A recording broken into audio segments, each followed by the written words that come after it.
সম্মানিত হাজরিন, আজকে আমাদের তাফসীর শুরু হবে সূরা আন-নিসার 29 নম্বর আয়াত থেকে ইনশাআল্লাহ। আল্লাহ তাআলা ইরশাদ করছেন, ইয়া আইয়ুহাল্লাযীনা আমানু লা তাকুলু আমওয়ালাকুম বাইনাকুম বিল বাতিল। হে ঈমানদার লোকেরা, তোমরা নিজেদের মধ্যে নিজেদের সম্পদ, মাল, টাকা পয়সা বাতিল তরিকায় খেও না, বাতিল তরিকায় ভক্ষণ করো না। ইল্লা আন তাকুনা তিজারাতান আন তারাদিম মিনকুম, তবে এটা যদি হয় এমন তরিকায়, এমন একটি ব্যবসায়ের তরিকায় যে বিষয়ে তোমরা তোমাদের মধ্যে রাজি খুশি আছো, আন্ডারস্ট্যান্ডিং আছে, হক হালাল তরিকায়। ওয়ালা তাকতুলু আনফুসাকুম, আর তোমরা নিজেদেরকে হত্যা করো না, নিজেদেরকে কতল করো না। ইন্নাল্লাহা কানা বিকুম রাহিমা, নিশ্চয়ই আল্লাহ তাআলা তোমাদের প্রতি অত্যন্ত দয়াময়। প্রথম বাক্য এসেছে যে আমাদের মধ্যে লেনদেনের ক্ষেত্রে টাকা পয়সা, অর্থকড়ি, সম্পদ ইত্যাদির ক্ষেত্রে অনেক ধরনের লেনদেন আছে। এই লেনদেনে আমরা যেন বাতিল তরিকায় কোনো সম্পদ কেউ খাওয়ার চেষ্টা না করি। বাতিল তরিকায় কি হতে পারে? যেমন সুদ হতে পারে বাতিল তরিকায় টাকা পয়সা জোগাড় করা, জুয়া খেলা এটাও বাতিল তরিকা, যত রকমের হারাম তরিকা আছে, হারাম ব্যবসা আছে সবগুলো, মিথ্যা, ধোঁকা, প্রতারণা।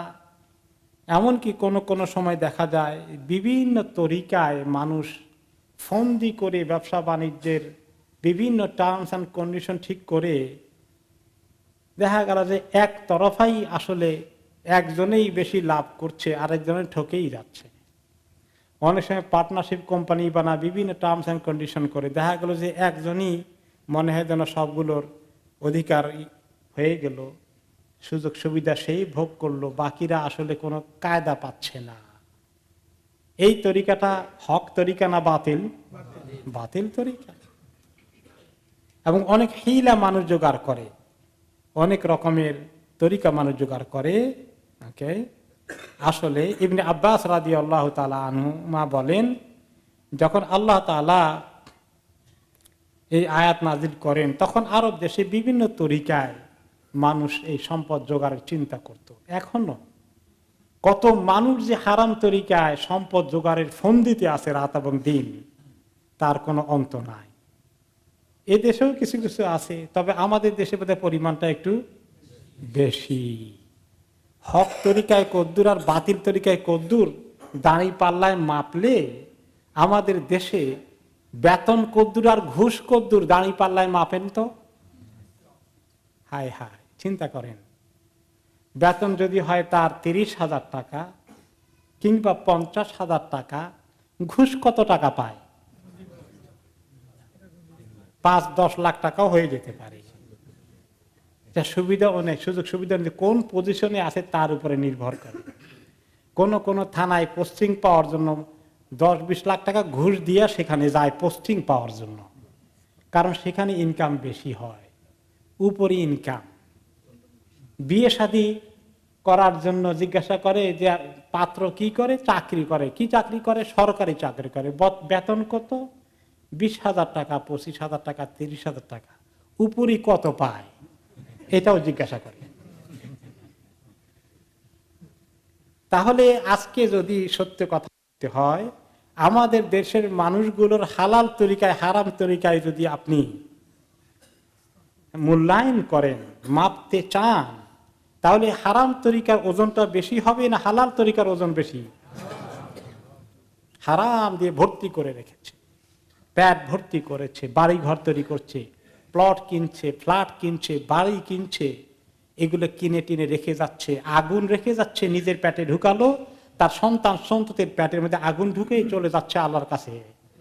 আল্লাহর কাছে না গিয়ে উপায় আছে? যদিও মরার আগে চিন্তা করি না যে আল্লাহর কাছে যেতে হবে, যাচ্ছি, এই চিন্তা মাথায় নাই, খালি কেমনে ঢুকাবো, জোগাড় করব, বাড়াবো। হালাল হারাম এটা তো চিন্তা করার একটা বাতুলতা মাত্র তাদের কাছে, যাদেরকে আল্লাহ তাআলা এই হারামের দিকে ঢুকিয়ে দিয়েছে, তাদের কাছে হারামটা মোটেই হারাম বলেও মনে হয় না। হারাম বলেও মনে হয় যেন এটা তার চাকরির অংশ, বেতন একটা অংশ, এটা আরেক অংশ। এইভাবেই আন্ডারস্ট্যান্ডিং পয়দা করে নিয়েছে। তো তোমরা তোমাদের মধ্যে টাকা পয়সা খরচের ক্ষেত্রে, জোগাড় করার ক্ষেত্রে, লেনদেনের ক্ষেত্রে, পাওয়ার ক্ষেত্রে, নেওয়ার ক্ষেত্রে, দেওয়ার ক্ষেত্রে তোমরা খবরদার এই সমস্ত হারাম তরিকায়, বাতিল তরিকায় যেও না। কাজেই আমরা নিজেরা সতর্ক হই, আমাদের জাতিকে সতর্ক করি। এই হারাম খাওয়ার প্রবণতা জাতিকে উন্নতির দিকে নেবে না ধ্বংসের দিকে নেবে? ধ্বংসের দিকে নেবে। নিরাপত্তা আছে মানুষের? নাই। কার সম্পদ কে খাবে, কার বাড়ি কে খাবে? একটা লোক ব্যাংক থেকে টাকা উঠাতে গেলে চিন্তা করে টাকা বেশি উঠালে জানখানা নিয়ে বাড়িতে যেতে পারবো কিনা সহি সালামতে।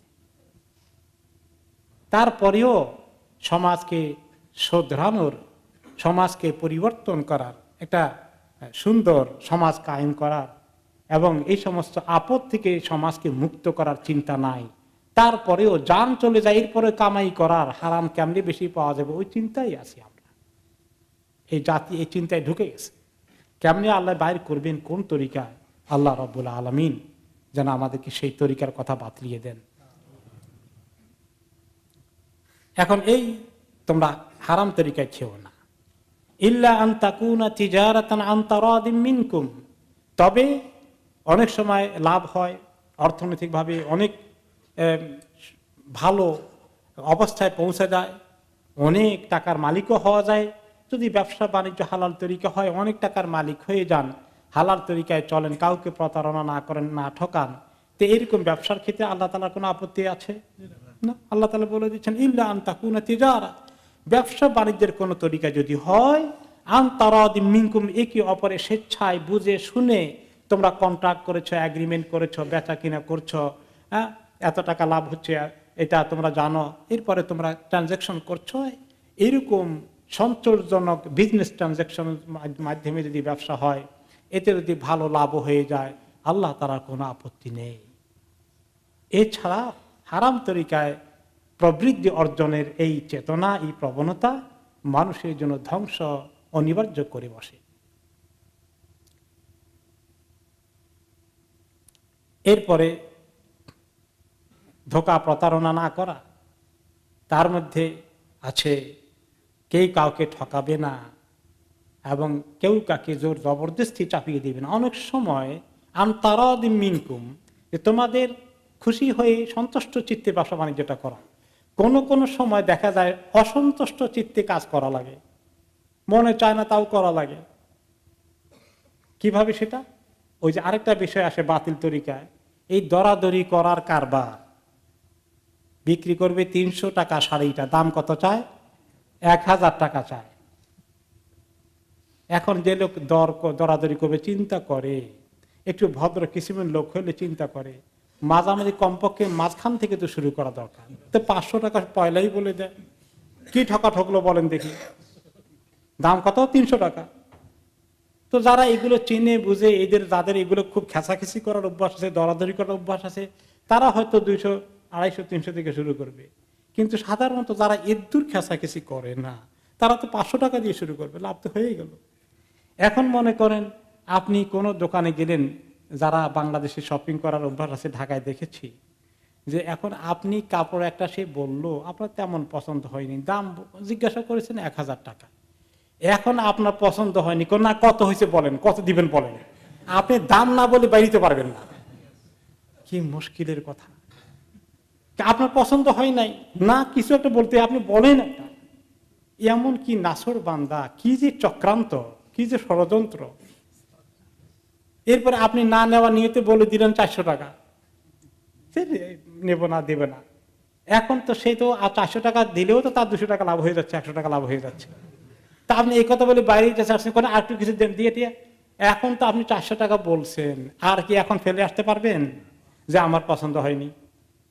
না, তাহলে বলেন কেন নিতে হবে? এখন না নিয়ে বাইরে পারবেন না, নিয়ে বাইরে পারবেন না, জান রাখবেন না। এদের সঙ্গে আবার মস্তানের কানেকশন আছে, আপনার নাজেহাল করবে, ছেড়ে ছাড়। এগুলো জায়েজ আছে শরীয়তে? আমাদের দেশের লোকদেরকে এগুলো বুঝাবে কে?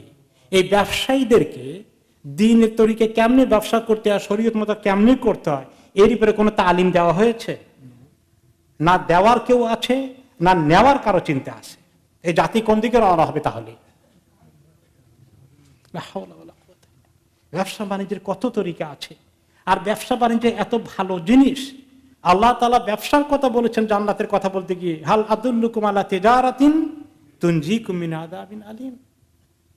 তোমাদেরকে এমন ব্যবসার কথা বলবো যেটা জাহান্নামের আগুন থেকে রক্ষা করবে, কঠিন শাস্তি থেকে রক্ষা করবে।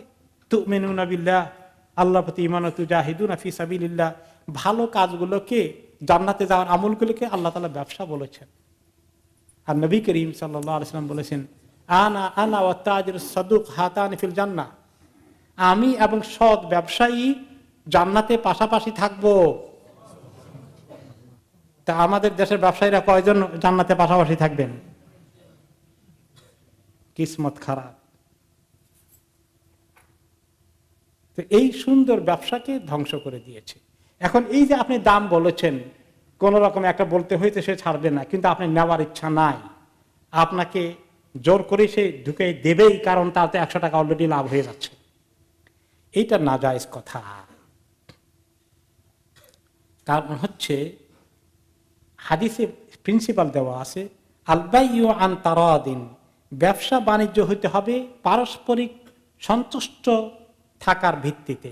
কেউ কাউকে জোর করে ব্যবসার মধ্যে ঢুকাই দিয়ে আর আটকাই ফেলতে পারবে না, তাকে বাধ্য করতে পারবে না। পারস্পরিক উভয় ক্রেতা বিক্রেতা খুশি হওয়া লাগবে, সন্তুষ্ট চিত্তে করবে। ওয়াল খিয়ারু বাদা সাফাকা, এমনকি কোন ট্রানজাকশন এগ্রিমেন্ট করেছে, বেচা কেনার কথা দরাদরি করেছে, এগ্রিও করেছে, কিন্তু পরে মাইন্ড চেঞ্জ করে ফেলে ওইখানে থাকতেই, যে না আমার আসলে পছন্দ হয় না, আমি এটা নেব না, এখন আর জোর করা তার জন্য জায়েজ আছে? না। এই খেয়ার মানে হলো নেওয়া না নেওয়া, রিফিউজ করার অপশন তার শরীয়ত তাকে দিয়েছে। আরেক হাদিসে এসেছে, আচ্ছা, তারপরে হাদিসে কন্টিনিউ করেছে, ওয়াল খিয়ারু বাদা সাফাকা, ট্রানজাকশন হওয়ার পরেও, এগ্রিমেন্ট হওয়ার পরেও, এমনকি বেচা কিনে করে ফেলেছে, টাকা দিয়ে ফেলেছে, ক্রেতা ও দোকানে আসে, এখন তার কাছে মনে হলো ভাই আমার আসলে শাড়িটা পছন্দ হয়নি, আমি এটা ফেরত দিয়ে দেই, এটা তার রাইট আছে, ঠিক আছে আপনার পছন্দ হয়নি নিয়েন না, এটা তার রাইট, তাকে দিতে হবে। আমাদের দোকানিরা দিবে এটা, টাকা তার হাতে যাক, টাকা আপনাকে দিবে। আর এবং যদি না দেয় তার হক নষ্ট করেছে, হুকুকুল ইবাদ, তার পছন্দ হয়নি, অপছন্দ সত্ত্বেও, আমি নিজের জীবনে এরকম করতে হয়েছে, অপছন্দ জিনিস কিনে নিয়ে আসছি, কারণ দরাদরি করে বলে ফেলছি একটা, আমি জানি জান নিরাপত্তা থাকবে না, নিতে হবে, এটা তার অধিকার, হুকুকুল ইবাদ। সহিহ হাদিস, বুখারী মুসলিম হাদিস এসেছে, আল বাইয়ান বিল খিয়ার মা লাম ইয়াতাফাররাকা, দুইজন ক্রেতা বিক্রেতা কেনার পরে, দামাদামি করার পরে, দাম ঠিক হওয়ার পরে, দাম দেওয়ার পরে, যতক্ষণ তারা একই মাজলিসে আসে, একই সেশনে আসে, এখান থেকে বের হয়ে সে বাড়িতে চলে যায় নেই বা আরেক জায়গায় চলে যায় নেই, ততক্ষণ পর্যন্ত তার অপশন খোলা আছে, সে যে কোনো সময় এটা ফেরত দিতে পারে, ততক্ষণ ওই দোকানে আসে। সে ওখান থেকে বেরিয়ে চলে গেলে তার রাইটটা কমে আসে, যদিও তখনও দোকানি চাইলে তাকে ফেভার করতে পারে যে ভাই নিছিলাম তো, বাড়ি থেকে ফেরত নিয়ে আসছে, আমার পছন্দ হয়নি, একটু ফেরত দিয়ে দেয়। এই খিয়ার শরীয়তের একটা অন্যতম প্রিন্সিপাল। কিতাবুল বুয়ুর মধ্যে বেচা কিনা সংক্রান্ত বিশাল একটা চ্যাপ্টার আছে ফিকহের মধ্যে, এগুলো কত ফিকহের ভিতরে কত খুঁটিনাটি আছে, অনেক বেচা কিনা জায়েজ আছে, অনেক বেচা কিনা জায়েজ নাই। বেচা কেনার মধ্যে আরেকটা জিনিস আছে, আমরা বোধহয় বলেছি কিছুদিন আগে, যে কেউ যদি দরাদরি করছে, ওই সময় একটা জিনিস 100 টাকা চেয়েছে, আপনি 80 টাকা বলেছেন, দিচ্ছে না, এখন আপনি আর একটু চিন্তা করছেন, আর একটু 5 পাউন্ড কি টাকা কি বাড়াবেন, সে কি একটু কমাবে, এর ভিতরে আছেন। আরেকজন লাভ দিয়ে বলে আমি 90 টাকা দেবো, আমাকে দিয়ে দেন, জায়েজ আছে? জায়েজ নাই, গুনাহ, কবিরা গুনাহ। এই বেচা কেনার মধ্যে এইটা আমাদের দেশে কয়জনে জানে? অনেকে জানেও না, আর কেউ কেউ জানলেও হয়তো কেয়ার করবে না, এরকম আছে। কিন্তু মেজরিটি লোকে আমি মনে করি জানে না, এটা নাজায়েজ কাজ, কবিরা গুনাহ হবে। কত বেচা কিনা আছে, যেমন আমি এক্সাম্পল দিয়েছি, যে সমস্ত বেচা কিনার মধ্যে গারার আছে, ধোঁকা আছে, অস্পষ্টতা আছে, ক্লিয়ার না, এরকম ট্রানজাকশন জায়েজ নাই। যেটা আপনার মালিকানায় নাই, এগুলো বেচা কিনা জায়েজ নাই। গাছের উপরে পাখি আছে, 100টা ঘুঘু পাখি আছে, গাছের উপরে বসে আছে। এখন কাউকে বললেন এই পাখিগুলো বিক্রি করলাম, কত নিবা বলো, এটা বেচা কিনা জায়েজ আছে? জায়েজ নাই, এটা আপনার মালিকানায় নাই, এটা আমরা এগ্রি করেছি। পুকুরের মধ্যে মাছ আছে, এখন পুকুরের মাছ বিক্রি হয়, পুকুর সিঁচে সেঞ্চন করে মাছ উঠে নিয়ে যাবে, তাই না? এরকম বিক্রি হয় না? পুকুরের মাছ বিক্রি হলো কত টাকা? 10,000 টাকা। এখন পুকুরে কতগুলো মাছ আছে আপনি কি শিওর? যিনি ক্রয় করে তিনি কি শিওর? এই যে আনশিওর অবস্থায় বলে এখানে গারার, যেখানে ধোকার সম্ভাবনা আছে, হয় এই পার্টি ধোকা খাইতে পারে অথবা ওই পার্টি ধোকা খেতে পারে। যেমন মাছ যদি হয় 10,000 টাকা বিক্রি করলেন, কিন্তু বেচারা যিনি কিনলেন তিনি দেখলেন যে মাছ পেয়ে গেছেন 30,000 টাকা, অনেক মাছ পাওয়া গেছে। এখন যিনি বিক্রি করলেন তিনি ঠকলেন কিনা? ঠকে গেছেন। অথবা যে বেচারা খরিদ করেছে 10,000 টাকা দিয়ে, পানি টানি সিঁচে দেখে মাছ পাওয়া গেলে মাত্র 3,000 টাকার, এখন বিক্রেতা তো নিবে 10,000, আর সে তার 7,000 টাকা লস হয়ে গেল।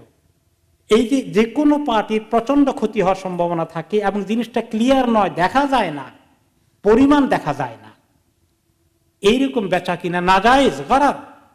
কিন্তু আমাদের দেশে বেচা কিনা হয় না, এগুলো সমানে হয়ে যাচ্ছে। তবে খালি লস হয়নি যদি বেচা কিনা না যায়, তাহলে ব্যবসা হবে কেমনি? না, মাছ উঠানো হয়েছে, ধরা হয়েছে।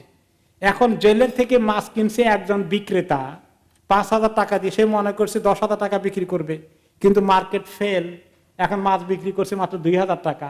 এটা কি নাজায়েজ? এটা নাজায়েজ নয়। কারণ কি? কেন নাজায়েজ হবে না? দেখা যাচ্ছে মাছ কি পরিমাণ আছে, বোঝা গেছে, এটার মধ্যে কোনো নাজায়েজ নাই। কিন্তু যেটা বোঝা যায় না সেটা কি নাজায়েজ। এগুলা ফিকহুল বুয়ু, বেচা কিনা সংক্রান্ত ফিকহ, এগুলোর উপরে আমাদের দেশে কোনো জায়গায় লেখাপড়া, মাদ্রাসাও লেখাপড়া হয় নাই ঠিক মতো। কিতাব আছে, সিলেবাসের মধ্যে আছে, ওগুলো পড়ায় না, পড়িও না, পরীক্ষাও তেমন হয় না, খালি নামাজ রোজার মধ্যে পরীক্ষা হয়। এই মাসালা শিখে খালি ওইটার মধ্যেই। মুআমালাত বুয়ু তেমন লেখাপড়াও হয় না, অনেক ওস্তাদরাও এই সম্পর্কে জানেন না। তো এই জাতির এই অবনতি কেন হবে না? এই হলো বেচা কিনা সংক্রান্ত। তাহলে এই যে খিয়ার আছে, আল বাইয়ানি বিল খিয়ার মা লাম ইয়াতাফাররাকা,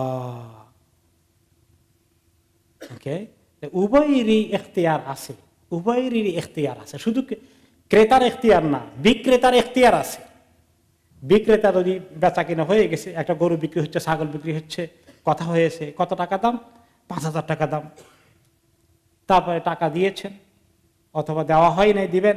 এই সময় যদি বিক্রেতা বলে যে না আমি বিক্রি করবো না, মাইন্ড চেঞ্জ করেছি, আপনাকে টাকা দিয়ে দিলাম, তার এটা রাইট আছে। এখনো আপনার সেই এখান থেকে উঠে যায়নি, আরেক জায়গায় চলে যায়নি, এক মাজলিসে আছে। বিক্রেতারও রাইট আছে বিক্রয়কে ক্যান্সেল করে দেওয়ার, ক্রেতার রাইট আছে এই ট্রানজাকশনকে ক্যান্সেল করে দেওয়া, উভয়ের রাইট আছে। সে কথা অন্য হাদিসে এসেছে, বুখারী শরীফের হাদিস, ইদা তাবায়ার রাজুলানি ফাকুল্লু ওয়াহিদিন মিনহুমা বিল খিয়ার মা লাম ইয়াতাফাররাকা। দুইজন লোক যখন কোনো বেচা কিনার লেনদেন করে, চুক্তি করে, এগ্রিমেন্ট করে, কথা দেয়, তাদের উভয়েরই খিয়ারের মানে অপশন, চয়েস আছে, অধিকার আছে, মা লাম ইয়াতাফাররাকা, যতক্ষণ না তারা একে অপরের থেকে আলাদা না হয়ে যায়, ততক্ষণ পর্যন্ত তারা একজন এক পক্ষ চাইলে এটাকে ক্যান্সেল করতে পারে।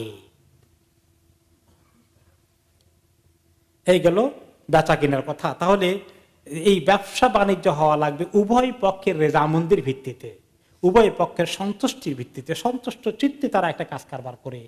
একজন আরেকজনকে বাধ্য করবে না, বেকায়দায় ফেলবে না, তারপরে বেকায়দায় ফেলে তাকে আটকাই ফেলবে না। যেমন বড়শি দিয়ে মাছ ধরে আটকাইয়ে ফেলে আর ছুটতে পারে না, আমাদের দেশের অবস্থা হয়ে গেছে। মানে যেন ক্রেতা বিক্রেতা বড়শি দিয়ে আটকাই ফেলছে বিক্রেতাকে, তার কোনো উপায় ছুটার কোনো সুযোগ নেই, এরকম হতে পারে না। এই প্রিন্সিপালটা অত্যন্ত জরুরি এই আয়াতে গেল। এই আয়াতে আরেকটি অংশ আরো জরুরি, সেটা হচ্ছে ওয়ালা তাকতুলু আনফুসাকুম, তোমরা নিজেদেরকে নিজে হত্যা করো না,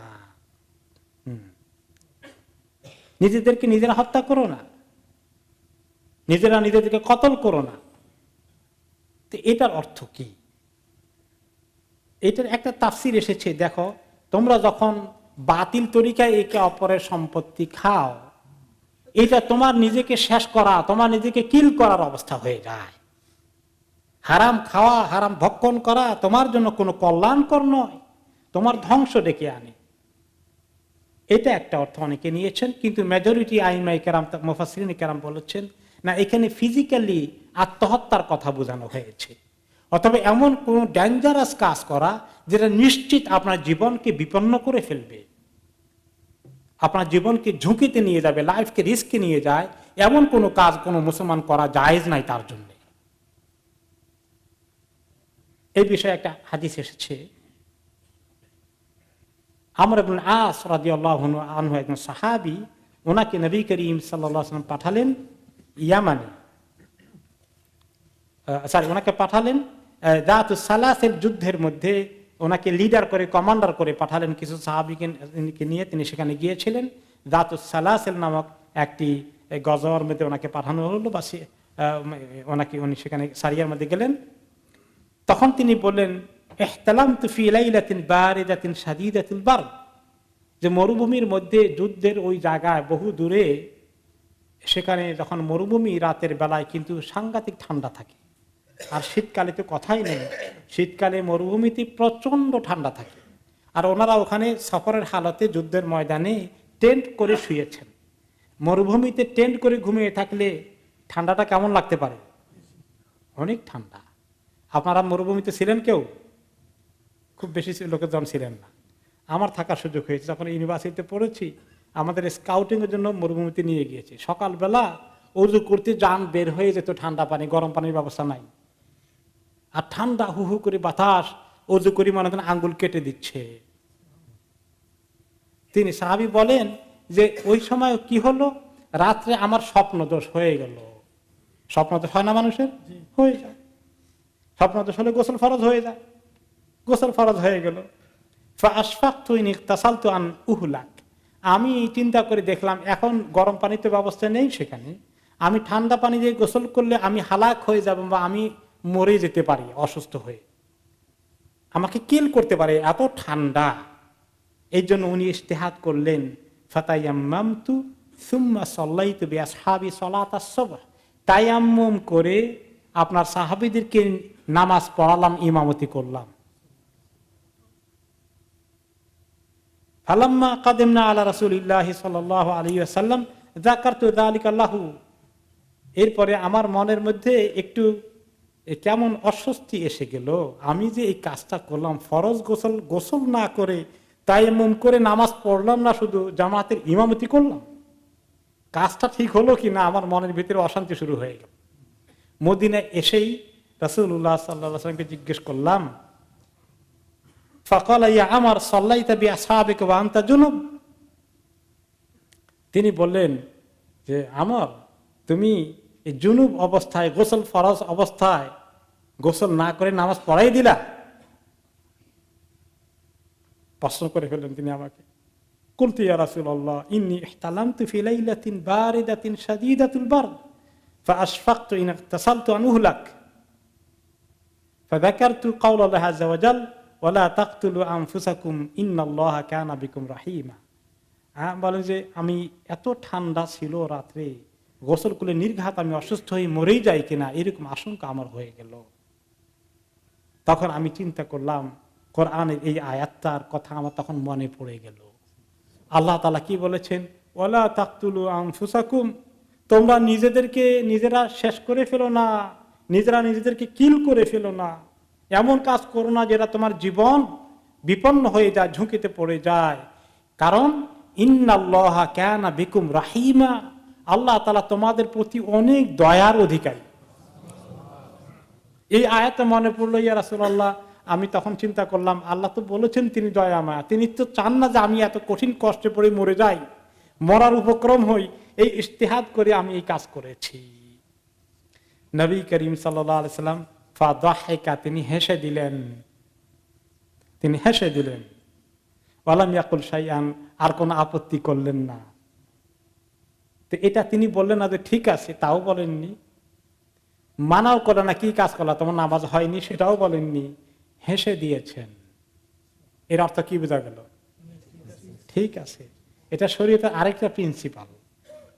হাদিস থেকে তিন ধরনের তরিকা নেওয়া যায়। একটা হচ্ছে জিনিসটা জায়েজ আছে কিনা তিনি বলবেন এটা জায়েজ আছে অথবা জায়েজ নাই, এটাকে বলা হয় হাদিস কাউলি। আরেকটা হচ্ছে ফেলি, তিনি এভাবে করেন, আমল করে দেখেছেন সাহাবীদেরকে যে এই তরিকা আমলটা হয়ে যায়, তো সাহাবীরা সেটাকে ফলো করতেন। এই হাদিসকে বলে হাদিস ফেলি, যেখানে কাজের কথা আছে। আরেকটা হচ্ছে হাদিস তাকরিরি, তিনি করেননি, তিনি বলেন উনি, ওনার সামনে কাজটা করা হয়েছে, তিনি হাও বলেননি নাও বলেননি, এটার নাম কি? তাকরির। এটার দ্বারা তিনি হা না না বললে জায়েজ বোঝা যায় না, না জায়েজ বোঝা যায়।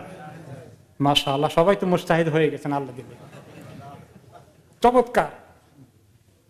জায়েজ হয়ে যায়, কারণ তিনি চুপ করে থাকবেন, না জায়েজ হলে প্রশ্নই আসে না।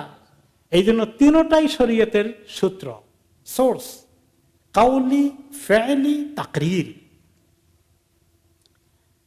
এই বিষয়ে আরেকটি হাদিস আপনারা শুনেছেন তায়াম্মুমের কথা। এরকম আরেক যুদ্ধের মধ্যে এক সাহাবী আহত হয়েছিলেন, মাথাটা ফেটে গিয়েছিল। তারপরে তিনি সকালবেলা, রাতে ওনার স্বপ্নদোষ হয়ে গেল। সকালবেলা ফজর পড়তে উঠে এখন গোসল কেমনি করেন, পানি এত ঠান্ডা। কয়েকজন সাহাবীর সঙ্গে পরামর্শ করলেন, এত ঠান্ডা আর আমার তো মাথাও ফাটা, এখন নামাজ তো পড়তে হবে, ফরজ গোসল হয়ে গেছে, স্বপ্নদোষ হয়ে গেছে, আমার কি তায়াম্মুম করা পারমিশন আছে? ওনার মাসালা জানা ছিল না। যে কয়দিনকে জিজ্ঞাসা করেছে ওনারা বললেন, না, ফরজ গোসল এটা তায়াম্মুম দিয়ে হবে নাকি, তোমার গোসল করাই লাগবে, নামাজ পড়তে হবে। হায় হায়, সেই বেচারা গোসল করলেন ঠান্ডা পানিতে, আর সেই গোসল করার পরে কিছুক্ষণের মধ্যে অসুস্থ হয়ে মারা গেলেন। যে সাহাবীরা ওনাকে তায়াম্মুমের ফতোয়া দিলেন না, গোসলের ফতোয়া দিলেন, তাদের মনে খুব কষ্ট লাগলো।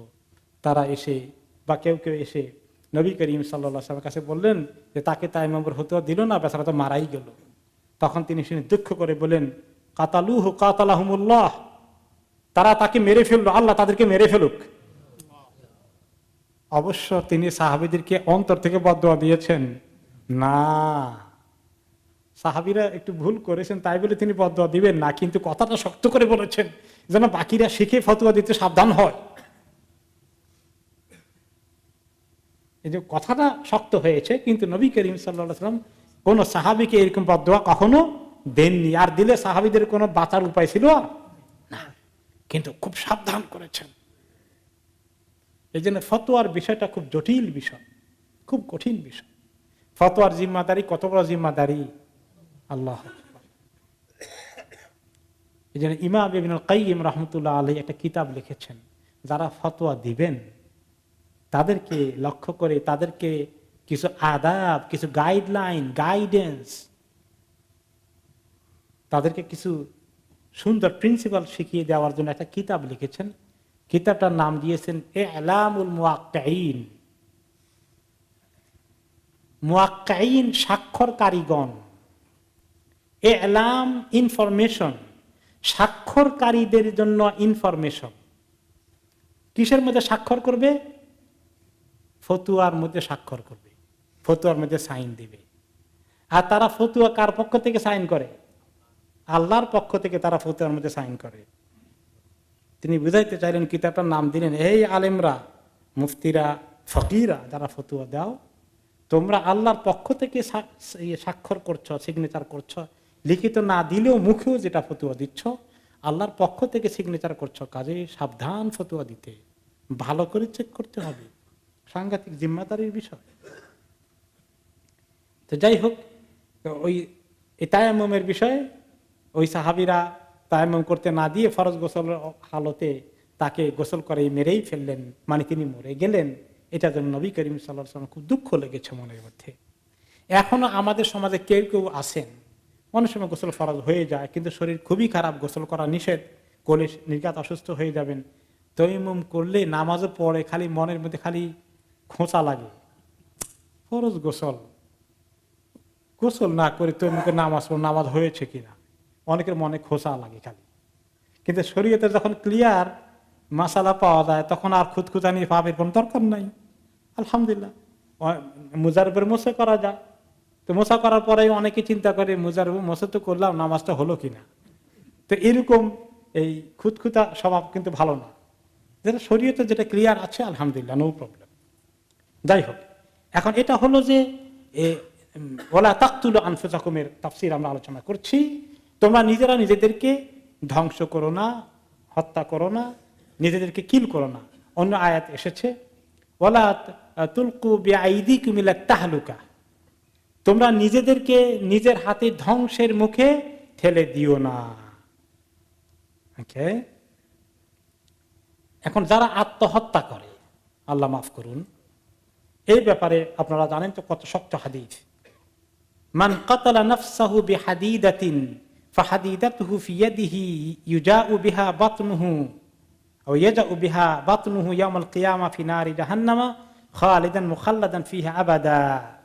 যে ব্যক্তি নিজেকে কোনো লোহার অস্ত্র দিয়ে, চাই সেটা ছুরি, চাকু, দা, বটি এই জাতীয় কিছু দিয়ে নিজেকে আঘাত করে, অথবা লোহার বুলেটে তো লোহা জাতীয় জিনিস, এগুলো দিয়ে নিজেকে কিল করে, তাহলে কিয়ামতের দিন আল্লাহ তাআলা ওই অস্ত্রটা তার হাতে দিবেন, ওই যন্ত্র তার হাতে দিয়ে বলবেন জাহান্নামে চিরদিন থাকো আর বারে বারে নিজেকে কতল করো। ইন্না লিল্লাহি। ওয়ামান কাতালা নাফসাহু বিসুম্মিন ফাসুম্মুহু ফি ইয়াদিহি ইয়াতাহাসসাহু ফি নারি জাহান্নাম খালিদান মুখাল্লাদান ফিহা আবাদা। যে ব্যক্তি বিষ পান করে আত্মহত্যা করেছে, এন্ড্রিন পান করে আত্মহত্যা করেছে, এই তার হাতে কিয়ামতের দিনে বিষ উঠিয়ে দেওয়া হবে আর জাহান্নামে চিরদিন থাকো আর বারে বারে বিষ খেয়ে নিজেকে কিল করার চেষ্টা করো। তো দুনিয়াতে তো মরে গেছে, জাহান্নামে তার মরবে না, মরার উপক্রম হয়ে আবার বেঁচে উঠবে, আবার তাকে এই কাজ করতে হবে।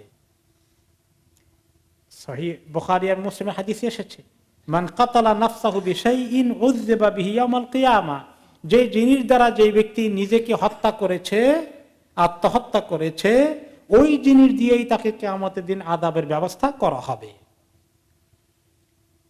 আরেকটি হাদিস এসেছে বুখারী এবং মুসলিমের হাদিসে, কানা রাজুলুন মিম্মান কানা ক্বাবলাকুম ওয়া কানা বিহি জুরহুন, তোমাদের আগের জমানার একটা লোকের কোনো কারণে সে সিরিয়াসলি উন্ডেড হয়ে গিয়েছিল, তার ব্যাপকভাবে কোনো জায়গায় সে আহত হয়ে পড়ে, শরীরের মধ্যে বড় ধরনের ক্ষত হয়ে যায়।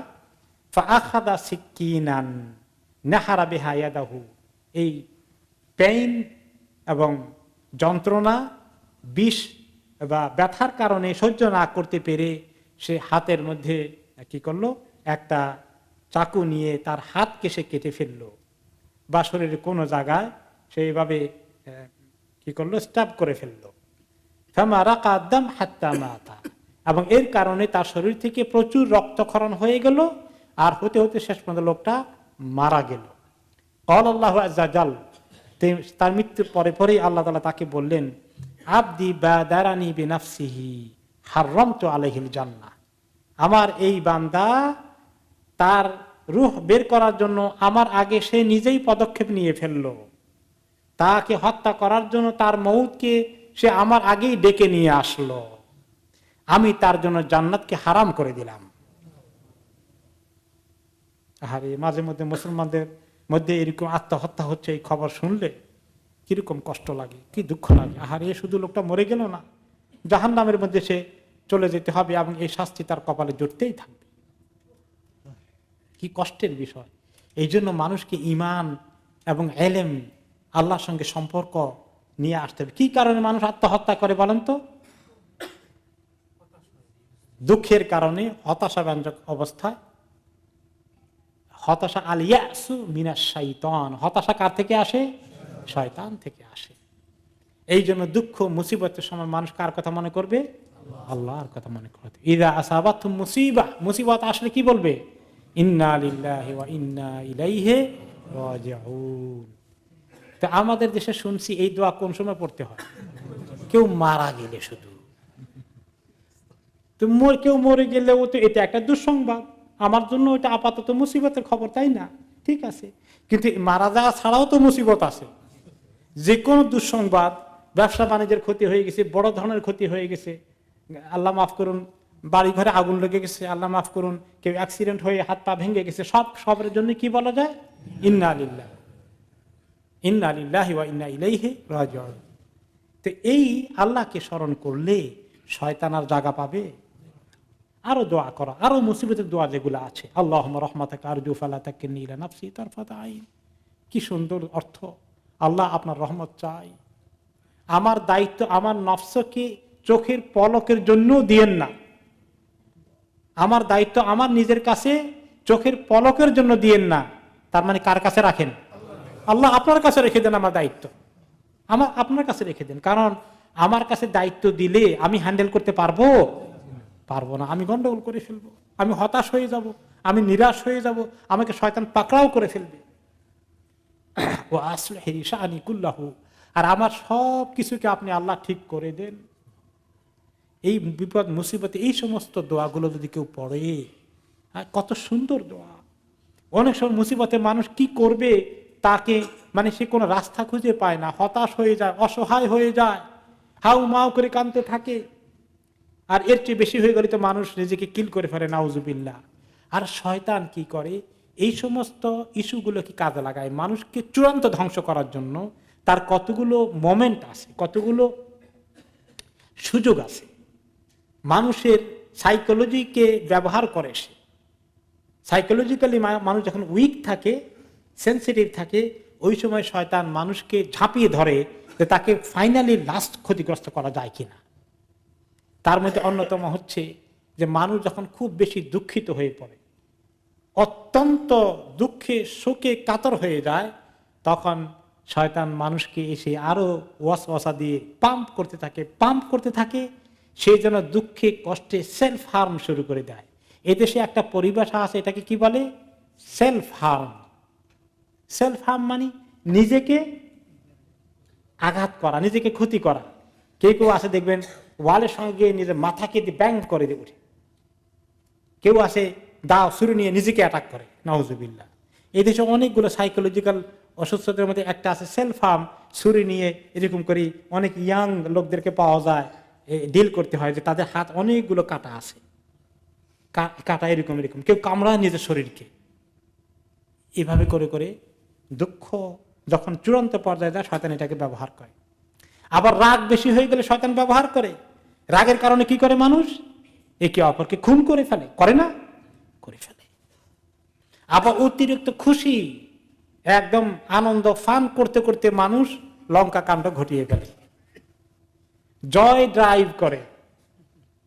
ঈদের সময় আমাদের কিছু বাজে ছেলে পেলে যেগুলো আছে, যাদেরকে আল্লাহ তাআলা এই দিনের জ্ঞান থেকে বঞ্চিত করেছেন, ওই সমস্ত ফ্যামিলির কিছু ছেলে মেলে তারা জয় ড্রাইভ করে, এমন ভাবে বেপরোয়া গাড়ি চালায়, অ্যাক্সিডেন্ট করে নিজেও মরে, মানুষকেও মারে। হাইওয়ে এর মধ্যে গিয়ে রেসিং করে, 150 মাইল স্পিডে গাড়ি চালায়, আর পড়ে মরে, মানুষকে মারে। এগুলার পেছনে শয়তান আছে না? শুধু পাম্প করতে থাকে। তো এই জন্য শয়তান থেকে পানা চাওয়ার জন্য মানুষকে আল্লাহর দিকে চলে আসা, দুঃখ মুসিবত হইলেই আল্লাহকে ডাকা শুরু করতে হবে।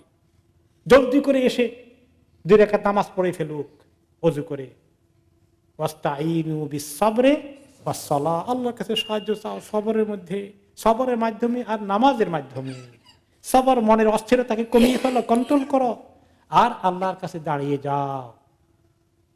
ইদা হাযাবাহু আমরুন, নবী করিম সাল্লাল্লাহু আলাইহি সাল্লামকে যদি কোনো মনকে পেরেশান করে ফেলতো, তিনি নামাজে দাঁড়িয়ে যেতেন। নামাজ যদি মহিলারা ওই সময় পড়তে না পারে, তাহলে কি করবে? দোয়া করবেন। সলাতের অর্থ নামাজ, সলাতের অর্থ দোয়াও। এভাবে সুন্দর সুন্দর দোয়াগুলো পড়লে মানুষ হতাশ হয়ে আত্মহত্যা করতে হবে না, মানুষকে আল্লাহ তাআলা বাঁচার উপায় বের করে দেবেন।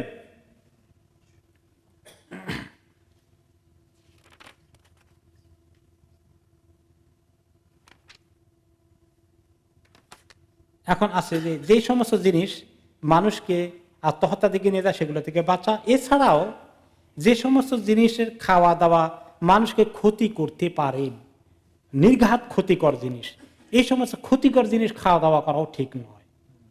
যেমন অনেক সময় আমাদের দেশে খবর পাওয়া যায় যে উল্টো পাল্টা কিছু খেয়ে পরিবারের সবগুলো মরে যাওয়ার উপক্রম হয়েছে। যে একবার পত্রিকায় পড়েছি এক ধরনের মাছ পাওয়া যায় আমাদের দেশে, মানুষের খায় না, এগুলো পেট ফুলে এরকম হয়ে থাকে মাছটা, পটকা মাছ বলে, তাই না? এইটা কিন্তু এটা বিষাক্ত মাছ। এবং আমি ছোটকাল থেকে মাঝে মধ্যে পত্রিকায় পড়ি কিছু গরিব পরিবারের লোকজন এই পটকা মাছ ফেলে দিয়েছে, মানুষ এগুলোকে জোগাড় করে নিয়ে বাড়িতে গিয়ে পাক করে খেয়ে মা বাবা ছেলে মেয়ে সবগুলো মারা গেছে। তাহলে এরকম ডেঞ্জারাস কোনো জিনিস খাওয়ার রিস্ক নেওয়া ঠিক নয়।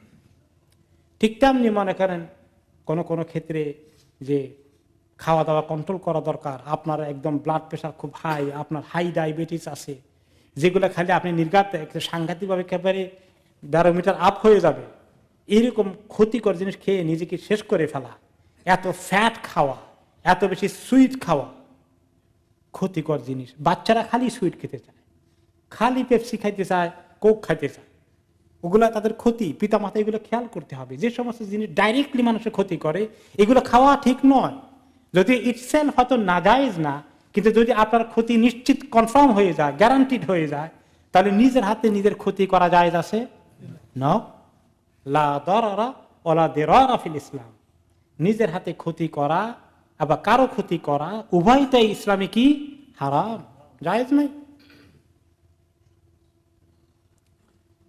ইন্নাল্লাহা কানা বিকুম রাহিমা, নিশ্চয়ই আল্লাহ তোমাদের প্রতি অনেক দয়াময়। তোমাদের কোন বিষয় ভালো হবে সেগুলো আল্লাহ এইভাবে বলে দেন, তোমাদের ক্ষতি হবে কোথায় সেটা আল্লাহ তোমাদেরকে বাঁচার জন্য সব বলে দিচ্ছেন। তোমরা ক্ষতিগ্রস্ত হও, এটা আল্লাহ তাআলা চান না।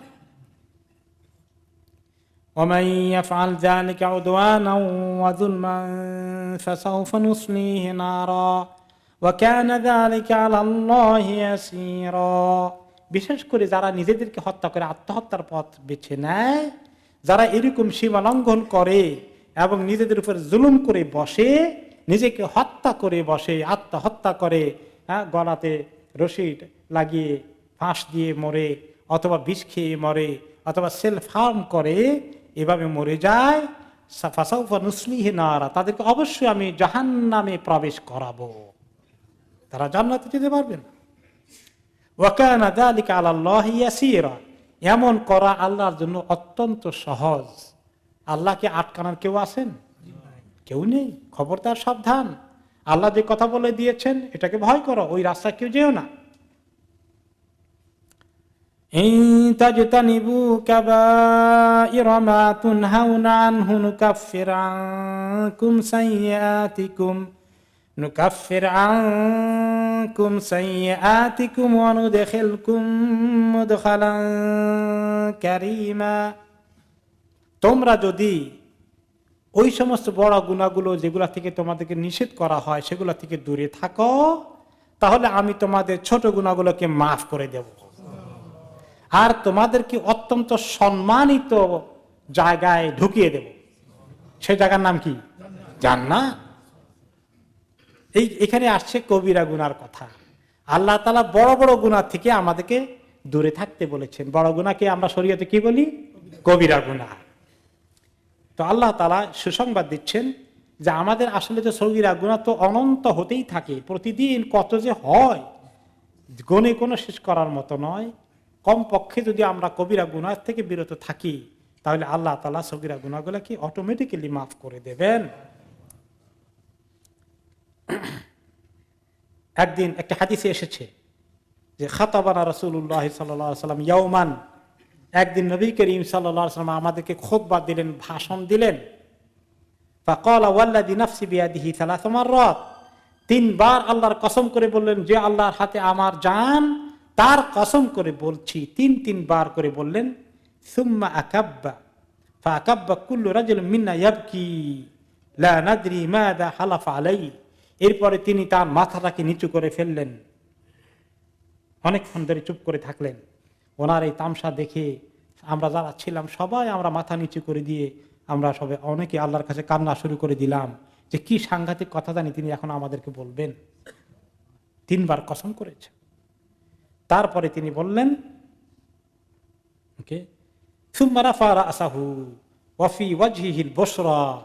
এরপরে কিছুক্ষণ চুপ করে থেকে মাথাটাকে আবার উঁচু করলেন। আমরা তাকিয়ে দেখলাম ওনার চেহারায় এখন খুশি দেখা যাচ্ছে। উনি মনে হয় যেন সুসংবাদ দিবেন আমাদেরকে। ফাকান আহাব্বা ইলাইনা মিন হুমরিন নিআম, নবী করিম সাল্লাল্লাহু আলাইহি ওয়াসাল্লামের চেহারাটাকে এরকম খুশির লহর ওনার চেহারায় থাকা, এরকম কোন খুশির লক্ষণ দেখা ওনার চেহারায় আমাদের জন্য এত নিয়ামত মনে হতো। সমস্ত দুনিয়ার সম্পদের থেকে ওনার এই খুশির চেহারাকে আমরা বেশি এনজয় করেছি।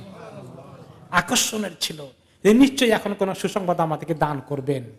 এই খবরটা, এই ওনার চেহারার এই সুসংবাদের চেহারাটা আমাদের কাছে সমস্ত সম্পদের চেয়ে বেশি দামি। তারপরে তিনি বললেন, মা মিন আবদিন ইউসাল্লি আস-সালাতিল খামস, যে কোনো বান্দা এই 5 ওয়াক্ত নামাজকে ঠিকমতো আদায় করে ফেলে, ওয়া ইয়াসুমু রমাদান, আর এইভাবে ফরজ রোজাকে, রমাদানকে রোজা রেখে দেয়, ওয়া ইখরিজুজ যাকাত, ফরজ যাকাতকে আদায় করে ফেলে, ওয়া ইয়াজতানিবুল কাবাইরুস সাবআ, 7টি বড় বড় গুনাহকে বর্জন করে চলে। এই বড় গুনাহগুলোকে কখনোই তার আমলে ঢুকায় না। ইল্লা ফুতিহাত লাহু আবওয়াবুল জান্নাহ সুম্মা কিলা লাহু উদখুল বিসালাম। এই কয়েকটি আমল, ফরজ আমলগুলো ঠিক মতো করে গেলে আর কবিরা গুনাহ 7টি বড় বড় গুলো যদি না করে যায়, তাহলে তিনি মারা গেলে তার জন্য জান্নাতের গেটকে খুলে দেওয়া হবে, আর তাকে বলা হবে উদখুল বিসালাম, তুমি শান্তির সাথে সালামের সাথে জান্নাতে ঢুকে পড়ো। এখন এই নামাজই তো আমরা আমাদের অনেকেই পড়ে না, তাদের কি উপায় হবে? জান্নাতের দরজা খুলে যাবে? এখন এই 7টি বড় কবিরা গুনাহ, তাই না? 7টি বড় কবিরা গুনাহকে, এইগুলো কবিরা গুনার মধ্যে শীর্ষ, সবচেয়ে বড় এগুলো। এই ব্যাপারে বুখারী এবং মুসলিমের হাদিসে রাসূলুল্লাহ সাল্লাল্লাহু আলাইহি ওয়াসাল্লাম ইরশাদ করেছেন, ইজতানিবুস সাবআল মুবিকাত, হে লোকেরা তোমরা 7টি ধ্বংসকারী বড় বড় গুনাহকে ত্যাগ করে চলো, অ্যাভয়েড করো, খবরদার 7টি বড় গুনাহকে এড়িয়ে চলো। কিলা ইয়া রাসূলুল্লাহ ওমা হুন, ওনাকে বলা হলো ইয়া রাসূলুল্লাহ এই 7টি বড় গুনাহ কোনটা কোনটা? শোনার দরকার আছে, হিসাব রাখবেন মনে করে। 1 নম্বর আশশিরকু বিল্লাহ, আল্লাহর সঙ্গে শিরক করা। কয় নম্বর এটা? 1 নম্বর। এখন কোন দরগাতে দিয়ে শুনে দিবেন? হায় হায়, এই মুসলমান যারা ওখানে শিরনি দেয় এরা হিন্দু না মুসলিম? তথাকথিত মুসলিম, কাজ করছে কোনটা? শিরক। 1 নম্বরই ফেল, শেষ, আর কিছু থাক না, ঈমান নাই, ঈমান শেষ হয়ে গেছে। তাহলে আশশিরকু বিল্লাহ 1 নম্বর। 2 নম্বর কাতলুন নাফসিল্লাতী হারামাল্লাহু ইল্লা বিল হক। এরপরে মারাত্মক কবিরা হচ্ছে একজন মানুষকে অন্যায়ভাবে খুন করা, রক্তপাত, চাই সেটা বন্দুক দিয়ে গুলি করে হোক, চাই সেটা কোনো অস্ত্র দিয়ে স্টাব করে, ছুরি দিয়ে হত্যা করা হোক, চাই সেটা ফাঁসি দিয়ে তাকে ঝুলানো হোক। মানুষ খুন করা, মানুষ হত্যা করা, এটা হলো 2 নম্বর। তাহলে শিরকের পরেই সবচেয়ে বড় কবিরা গুনাহ হচ্ছে মানুষ হত্যা করা। ওয়াস সিহর, 3 নম্বরে মারাত্মক কবিরা গুনাহ হচ্ছে সিহর। সিহর অর্থ কি? জাদু টোনা। এই জাদু টোনার কারবারও আমাদের অনেকেই, কেউ শিখে এসে পয়সা কামার তরিকা দোকান খুলে বসেছে, আর কিছু আমাদের মধ্যে অভিশপ্ত লোক তাদের কাছ থেকে জাদু টোনা কিনতে যায়। উভয়ই এই কবিরা গুনাহে লিপ্ত আছে। ও আকলুর রিবা, 4 নম্বর সুদ খাওয়া। এই সুদ খাওয়ার কাজও করে, সুদ খাওয়ার কাজ। আমাদের এলাকায় এক লোক ছিল, তার ছোটকালে আমরা সবাই জানতাম, যারা আমরা সেকেন্ডারি স্কুলে মাদ্রাসায় পড়তাম, আমরা তাদের গ্রামের পাশে দিয়ে আমরা যখন মাদ্রাসায় যেতাম আসা যাওয়া করতো, সে আসতে দেখলে সবাই বলতো ওই যে সুদ করে আসতেছে, সবাই বলতো। আর তার পেটটা ছিল এত বড়, একদম ফিজিক্যালি আমরা দেখেছি ছোটকালে, সবাই বলতো, সবাই জানতো সুদ কর। আর এই গুনাহ করে যারা এইভাবে, আল্লাহ তাআলা তাদের গুনাহকে আসলে গোপন রাখতে দেন না, এটা ছড়িয়ে যায়। কালকে একটা কিতাবে পড়ছিলাম যে আল্লাহ তাআলা যখন মানুষ গুনাহ করে, গুনাহ করলেও এটার খবরও আল্লাহ মানুষকে পৌঁছেই দেন, আর যে লোক গুনাহ থেকে সরে এসে নেক আমল করে এটার খবরও দুনিয়ার মধ্যে পৌঁছে যায়।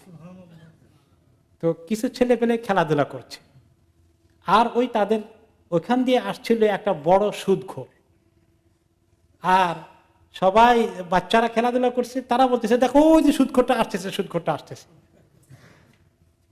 এই আওয়াজটা তার কানে চলে গেছে, তখন তার মনে এটা হেভিলি হিট করেছে। তখন সে বলল যে আল্লাহ রব্বি ফাদাহতানি, আল্লাহ আপনি আমাকে এমন ভাবে অপমান করে দিলেন, আমার কথা এমন সারা দুনিয়া রটিয়ে দিলেন, বাচ্চারা পর্যন্ত আমার নাম ধরে এইভাবে করছে। আল্লাহ এই সম্পদের উপরে আমি এখন থেকে আমার মাইন্ড চেঞ্জ করে ফেললাম। সে ঘরে এসে সমস্ত টাকা জোগাড় করে নিজে চলতে খাওয়ার পরে আমাদের সামনে রেখে দিয়ে মূলধনের বাকি সব সে আল্লাহ রাস্তা দান করে দিল, যে আল্লাহ এই নাপাক থেকে আপনি আমাকে মাফ করে দেন। খুব তওবা করে আর আল্লাহর দিকে মুতাওয়াজ্জিহ হয়ে গেল, খুব তওবা করে নামাজ রোজা হজ যাকাত এই দিকে তার ধ্যান খেয়াল পয়দা হয়ে গেল। তার সত্যি অন্তর দিয়ে সে আল্লাহর কাছে কান্নাকাটি শুরু করে দিল। কিছুদিন পার হয়ে গেল, আবার সেই জায়গা দিয়ে সে আসছে। ছেলেপেলেরা এখন বলতেছে অমুক আবেদ আসতেছে, খুব সম্মান করো, ওনার সামনে খেলাধুলা করো না, অমুক আসতেছে, অমুক আসতেছে। আর সে আসলে সবাই তাকে সালাম করে একদম চুপ। দেখেন না আমাদের দেশে ছেলেপেলেদের এই আদব আছে, মুরব্বীরা আসলে খেলাধুলা বন্ধ করে দেয়, সাইকেল চালালে সাইকেল থেমে যায়, দাঁড়িয়ে যায়, মাশাআল্লাহ।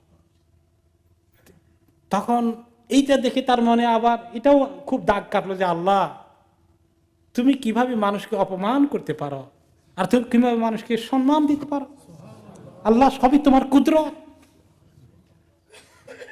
এইরকম যারা সুদ খায়, এটা কত নম্বর কবিরা গুনাহ?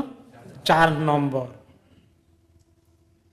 ওয়া আকলু মালিল ইয়াতীম, 5 নম্বরে ইয়াতীমের সম্পত্তি ভক্ষণ করা, জায়গা জমিন বাড়ি যা পাও সব নিয়ে, ইয়েতিম তো তার আত্মরক্ষার কিছু নাই, অতি সহজে এই দুর্বলকে গ্রাস করে ফেলা। হাই হাই রে, এতিমের সম্পত্তি কি পরিমাণ খায় দেখতে হলে আমাদের দেশে যান, উদাহরণ দিয়ে বুঝাই দিবে। চাচারা খেয়ে বলতেছে ভাতিজা এতিমদের সম্পত্তি। 5 নম্বর গেল। 6 নম্বর তাওয়াল্লি ইয়াউমা যাহাফ, জিহাদের ময়দানে থেকে রণে ভঙ্গ দেওয়া, পলায়ন করা, এটাও একটা বড় কবিরা গুনাহ। কয় নম্বর গেল? 6। 7 নম্বর হচ্ছে ওয়াকাযফুল মুহসানাতিল গাফিলাতিল মুমিনাত, সতী নারী, যে কোনো গুনার সঙ্গে যার কোনো সম্পর্ক নাই, তার চরিত্রের ব্যাপারে অন্যায়ভাবে কলঙ্ক লেপন করা, সে অপকর্ম করেছে বলে এই কথাকে প্রচার করা, তার বিরুদ্ধে দুর্নাম রটানো। এই কাজও হয় কিনা কোনো কোনো সময় হয়। নির্দোষ মানুষ কি পরিমাণ অপবাদে কলঙ্কিত করে ফেলে। এখানে এই 7টির কথা এসেছে, কিন্তু এই 7টি সব হাদিসে আসে নাই। কোন কোন হাদিসে কিছু বেশি এসেছে, কিছু কম এসেছে। আরেকটি হাদিসে এসেছে যে মান আবাদাল্লাহ লা ইশরিকু বিহি শাইআ ওয়া আকামাস সালাহ ওয়া আতাজ যাকাত ওয়া সামা রমাদান ওয়া ইজতানাবাল কাবায়ের ফালাহুল জান্নাহ আও দাখালাল জান্নাহ। এক হাদিসে নবী করিম সাল্লাল্লাহু আলাইহি ওয়াসাল্লাম বললেন, যে ব্যক্তি আল্লাহকে এমন ভাবে ইবাদত করে যে শিরক করে না কোনো অবস্থাতেই, আর 5 ওয়াক্ত নামাজকে কায়েম করে, যাকাত ফরজ আদায় করে, রমাদান মাসে রোজা রাখে, আর কবিরা গুনাহ থেকে দূরে থাকে, আল্লাহ তাআলা তাকে জান্নাতে ঢুকিয়ে দেবেন। ফাসালাহু রাজুলুন মাল কাবায়ের, এই হাদিস শুনে একজন সাহাবী জিজ্ঞেস করলেন, ইয়া রাসূলুল্লাহ কবিরা গুনাহ কি কি, কোনটা কোনটা? ফাকালা আশ-শিরকু বিল্লাহ, সেখানে তিনি লিস্ট দিলেন। 1 নম্বরে আল্লাহর সঙ্গে শিরক, 2 নম্বরে কোন কাতলু নাফসিন মুসলিমা, কোন মুসলমান জানকে অন্যায়ভাবে হত্যা করে নেওয়া, 3 নম্বর বললেন ওয়াল ফিরারু মিনাজ যাহাব, যুদ্ধের ময়দান থেকে পালিয়ে যাওয়া। এখানে 3টাই বলেছেন। আরেক হাদিসে বললেন 7টা। ওয়া কাতাবা রাসূলুল্লাহ সাল্লাল্লাহু আলাইহি ওয়াসাল্লাম ইলা আহলিল ইয়ামান কিতাবান ফিহিল ফরাইদ ওয়াস সুনান ওয়াদ দিয়াত, নবী করিম সাল্লাল্লাহু আলাইহি ওয়াসাল্লাম ইয়ামানবাসীদেরকে সেখানে শরীয়তের হুকুম আহকাম লিখে ফরাইজ সম্পত্তি কে কদুর পাবে মৃত্যুর পরে, এবং সুন্নাতগুলো এবং দিয়াতগুলো, কেউ কাউকে হত্যা করলে দিয়াত কি পরিমাণ হবে, কিভাবে হবে ইত্যাদি ফরমান লিখে একটা চিঠি পাঠিয়ে দিলেন। আমর ইবনে হাজম রহমতুল্লাহ আলাইকে এই চিঠি সহ সেখানে পাঠিয়ে দিলেন, এইভাবে যেন তারা তাদের সমাজে বিচার ব্যবস্থা কায়েম করে, ফরমানগুলো ঠিক করে। সেই কিতাবে লেখা ছিল, ওনার পক্ষ থেকে লিখে দেওয়া হলো, ইন্না আকবার আল কাবাইর ইনদাল্লাহি ইয়াউমুল কিয়ামা।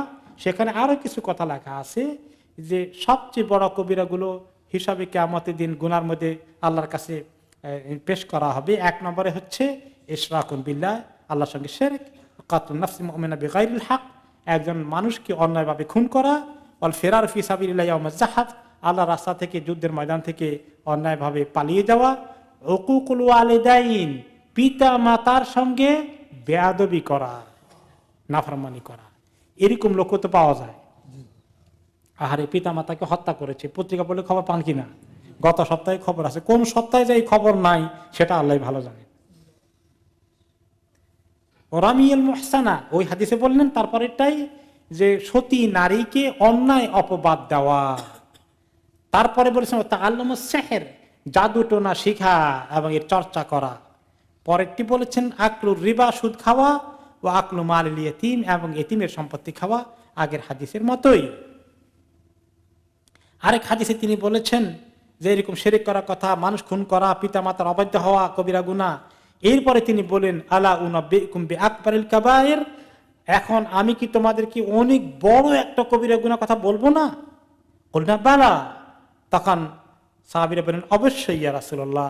তখন বলেন এই আল ইশরাকু বিল্লাহ, সবচেয়ে বড়টা হচ্ছে আল্লাহর সঙ্গে শিরক করা, ও কাউলু জুর আও শাহাদাতু জুর, কাউলু জুর আও শাহাদাতু জুর, যে মিথ্যা কথা বলা অথবা মিথ্যা সাক্ষী দেওয়া। কোন কোন রিওয়ায়েতে আসছে যে তিনি হেলান দিয়ে বসা ছিলেন, শিরকের পরে পিতা মাতার অবাধ্য হওয়ার কথা বললেন, খুন করার কথা বললেন, তারপরে তিনি হেলান দেওয়া ছিলেন, এরপরে হেলান দেওয়া থেকে সোজা হয়ে বসলেন, বসে বললেন কাউলু জুর শাহাদাতু জুর, শাহাদাতু জুর কাউলু জুর, মিথ্যা কথা বলা, মিথ্যা সাক্ষী দেওয়া, মিথ্যা কথা বলা, মিথ্যা সাক্ষী দেওয়া। সোজা হয়ে বসে রিপিট করতে থাকলেন, বারে বারে বলতে থাকলেন, বারে বারে বলতে থাকলেন, থামেন না। মিথ্যা সাক্ষী দেওয়া, মিথ্যা কথা বলা। সাহাবারা বললেন হাত্তা কুলনা লাইতাহু সাকাত, আমরা ওনার কষ্ট দেখে বললাম আরে ওনার কষ্ট হচ্ছে, এখন যদি উনি থেমে যেতেন। তবে অনেকক্ষণ পর্যন্ত বলেছেন। মিথ্যা সাক্ষী দেওয়ার আপনার কোর্টে গিয়ে লোকের অভাব আছে? হায় হায়, কত লোককে বলে যে এই লোক এত লোককে হত্যা করেছে, সেই লোক একটা লোককেও হত্যা করে নাই। এই লোক এত ঘরকে আগুন লাগিয়ে পুড়িয়ে দিয়েছে, একটা বাড়িতেও আগুন লাগায় নাই। এত নারীর সম্ভ্রম নষ্ট করেছে, একটা নারীর গায়েও সে হাত দেয় নাই। আর এই কথা বলে তাকে ফাঁসিতে ঝুলানোর ব্যবস্থা করা, মিথ্যা সাক্ষী জোগাড় হয়ে গেছে। হায় হায়, মানুষ জাহান্নামে যাওয়ার জন্য এত বেপরোয়া। এই দুনিয়ার জন্য আখিরাতকে একদম চিরতরে শেষ করে দিতে জাহান্নামে জ্বলাতে মানুষের কোনো দ্বিধা নাই, কোনো সংকোচ নাই। আরেকটা হাদিসে এসেছে কুলতু ইয়া রাসূলুল্লাহ আইয়ুয যামবি আযম, এক সাহাবী আব্দুল্লাহ ইবনে মাসউদ রাদিয়াল্লাহু আনহু বলেন, আমি বললাম ইয়া রাসূলুল্লাহ বলেন তো সবচেয়ে বড় কবিরা গুনাহ কোনটা? ক্বালা আনতা জাআলা লিল্লাহি নিদ্দান ওয়া খালাকাক, সবচেয়ে বড়টা হচ্ছে আল্লাহর সঙ্গে শরীক করো মাবুদ হিসাবে আরেকজন, অথচ তিনি একলাই তোমাকে সৃষ্টি করেছেন। বলতে সুম্মাই, তারপর আমি বললাম এরপরের কবিরা গুনাহ কোনটা মারাত্মক হওয়ার দিক থেকে? ক্বালা আন তাকতুলা ওয়ালাদাকা খাশিয়াতান আন ইয়াতআমা মাআক, যে তুমি তোমার সন্তানকে হত্যা করে ফেলো এই ভয়ে যে তোমার খাবারের মধ্যে শরীক হয়ে যাবে, তোমার সংসারের অভাব বেড়ে যাবে, এই জন্য তোমার সন্তানকে হত্যা করে ফেললা। এটা অনেক বড় কবিরা গুনাহ। তারপরে বলা হচ্ছে এরপরে কোনটা? ক্বালা আন তুজানি হালিলাতা জারিক, 3 নম্বর কবিরা গুনাহ হচ্ছে তোমার প্রতিবেশীর স্ত্রীর সঙ্গে জিনা করা। এটা অনেক বড় কবিরা গুনাহ আল্লাহ তাআলার কাছে।